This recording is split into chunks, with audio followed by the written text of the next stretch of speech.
যদি আপনি ফেসবুক পেজের এই 5টি কাজ করা এখনই বন্ধ না করেন তাহলে সারা জীবন ফেসবুক পেজে কাজ করেও আপনি কিন্তু রিচ পাবেন না, রিচ না পেলে ভিউ পাবেন না, আর ভিউ না পেলে ফলোয়ার বা টাকা ইনকাম তো করতেই পারবেন না। সো কোন 5টি কাজ মাস্ট বি আপনার ফেসবুক পেজে করা উচিত নয়, চলুন সেগুলো জানিয়ে দিচ্ছি।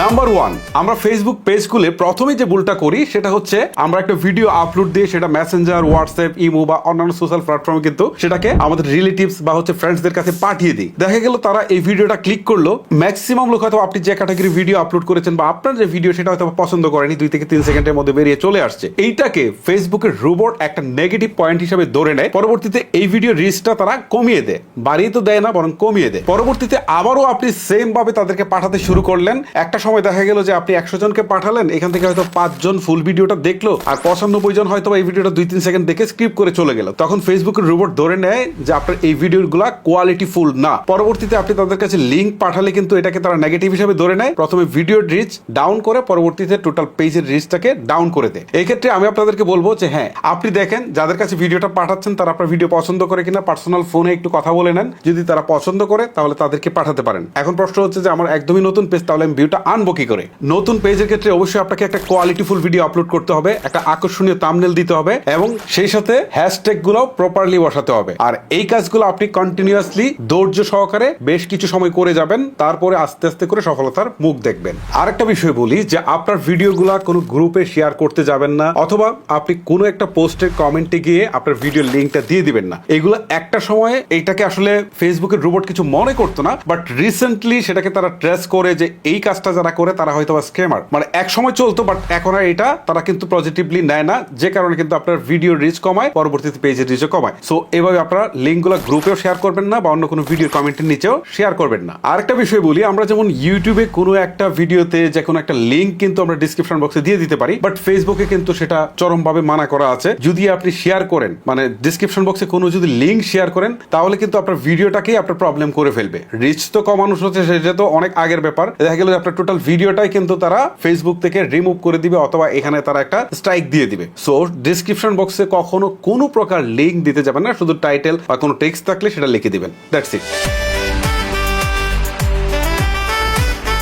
নাম্বার 2তে আমরা যে ভুলটা সবচেয়ে বেশি করি সেটা হচ্ছে ফেসবুকে যখন আমরা ভিডিও আপলোড করতে যাই তখনই দেখি যে কোলাবোরেশন নামে একটা অপশন আছে। সো এই কোলাবোরেশনটা দেখে আমরা যে কাজটা করি, আমাদের পরিচিত কারো যদি বড় পেজ থাকে, সে কন্টেন্ট ক্রিয়েট করছে, তার সাথে আমরা কোলাবোরেশনটা করে দিই। এখন ফেসবুক যেহেতু দিয়েছে আমরা কোলাবোরেশনটা করে দিই। প্রাথমিকভাবে আমি মনে করেছিলাম যে না, এটা তো একটা ভালো জিনিস। আবার অনেক ইউটিউবার এটা বলেছে যে না, আপনি কোলাবোরেশন করে ইনস্ট্যান্ট একটা পেজ থেকে অনেক বেশি ভিউ নিয়ে আসেন, অনেক বেশি ফলোয়ার নিয়ে আসেন। হ্যাঁ, ইনস্ট্যান্ট নিয়ে আসতে পারেন, কিন্তু পরবর্তীতে আমি ফেসবুকের যে মনিটাইজেশন পাওয়ার যে শর্তগুলো রয়েছে সেখানে গিয়ে দেখলাম যে না, এটা যদি আপনি মনিটাইজেশনের জন্য আপনি যদি এই কাজটা করেন তাহলে তারা মনিটাইজেশন দিবে না। এটা বিজনেস পারপাস করতে পারেন, ধরেন আপনি একটা প্রোডাক্টের রিভিউ করেছেন, আপনার প্রোডাক্টগুলো আপনি বোস্ট করে থাকেন, সেল করে থাকেন, তখন আপনি অন্য একটা পেজের সাথে এটাকে আপনি কোলাবোরেশন করতে পারেন। বাট নর্মালি যদি আপনি মনিটাইজেশন থেকে টাকা ইনকামের জন্য এটা করেন তাহলে কিন্তু তারা আপনাকে মনিটাইজেশনটা দিবে না। সো এই ক্ষেত্রে আপনি এই কাজটা কোলাবোরেশনটা করবেন না। আপনাকে কষ্ট হোক, আপনি 2 মাস, 4 মাস, 6 মাস, 1 বছর কাজ করে আপনার পেজটাকে উপরের দিকে নিয়ে যান, বাট এইটা করলে কিন্তু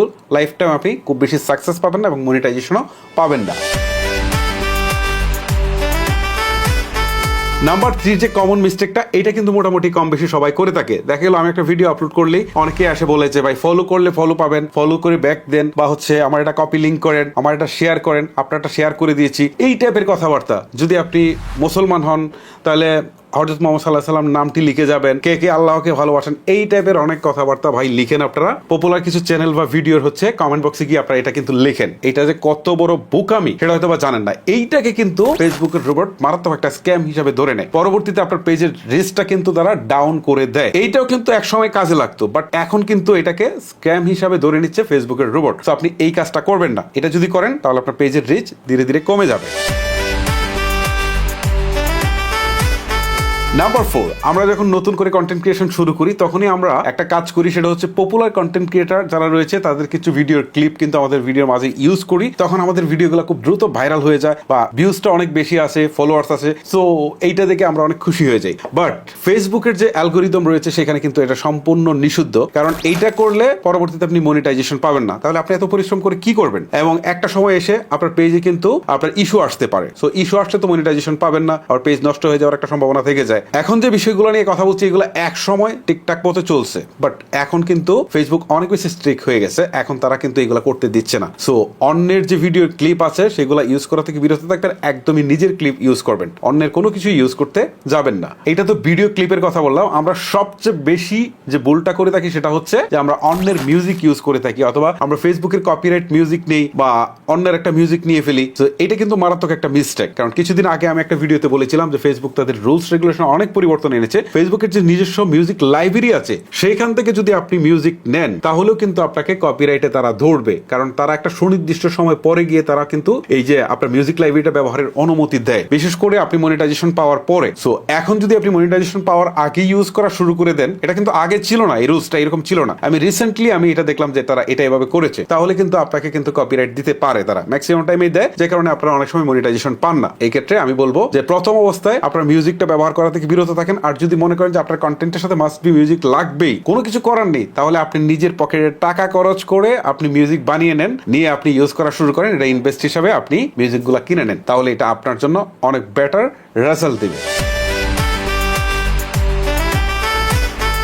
নাম্বার 5, আপনাকে যদি ফেসবুক নিয়ে কাজ করতে হয় তাহলে অবশ্যই আপনাকে ফেসবুকের কমিউনিটি গাইডলাইন্সটা আগে ভালো করে স্টাডি করতে হবে, কারণ আপনি অনেক কষ্ট করে ভিডিও বানাচ্ছেন, অনেক টাকা খরচ করছেন, অনেক টাইম দিচ্ছেন, বাট কমিউনিটি গাইডলাইন সম্পর্কে আপনার কোনো আইডিয়া নেই। এখন এই যে আপনি ভিডিও দিচ্ছেন, আপনার ভিডিওতে ভিউজ আসতেছে, বাট একটা সময় দেখা গেল যে একটা বা দুইটা বা তিনটা ভিডিও একই সাথে তারা কমিউনিটি গাইডলাইন্সে ধরে ফেলেছে, তখন কিন্তু আপনার আর কোনো রক্ষা নেই। আপনার ভিডিও তো তারা রিমুভ করবে, আপনার পেজটাকেও তারা কিন্তু রিস্কের মধ্যে ফেলে দিবে। আবার এটা যদি বেশি পরিমাণে হয়ে যায় তাহলে আপনার পেজটাকে টোটালি তারা রিমুভ করে দিবে। আর মনিটাইজেশন এটা চিন্তাই করে লাভ নেই যদি আপনার কমিউনিটি গাইডলাইন্সে প্রবলেম থাকে। এই ক্ষেত্রে আমি আপনাদেরকে বলবো যে কমিউনিটি গাইডলাইন সম্পর্কে আপনাদের আইডিয়া নিতে হবে। যেমন কোনো রক্তাক্ত ছবি পোস্ট করা যাবে না, কোনো সেক্সুয়াল ছবি পোস্ট করা যাবে না, কোনো অ্যাক্সিডেন্টের ছবি পোস্ট করা যাবে না, কোনো গালিগালাজ করা যাবে না, বা কোনো প্রকার হুমকি দেয় এরকম কোনো কিছু করা যাবে না। মোট কথা হচ্ছে খারাপ কোনো কিছু যদি থাকে তাহলে এইগুলা জাস্ট ভিডিওতে অ্যাড করা যাবে না। যদি করেন তাহলে কিন্তু আপনার পেজও শেষ, আপনার টাকা ইনকামও শেষ।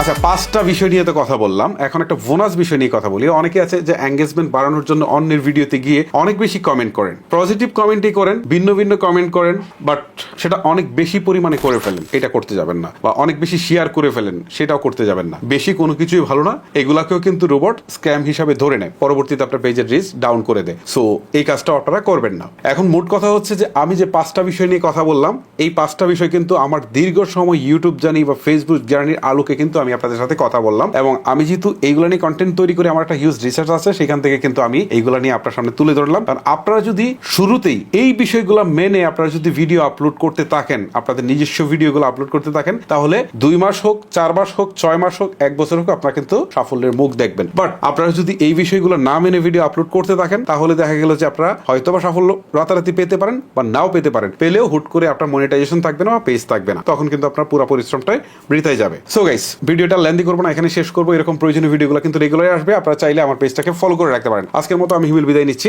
আল্লাহ হাফেজ।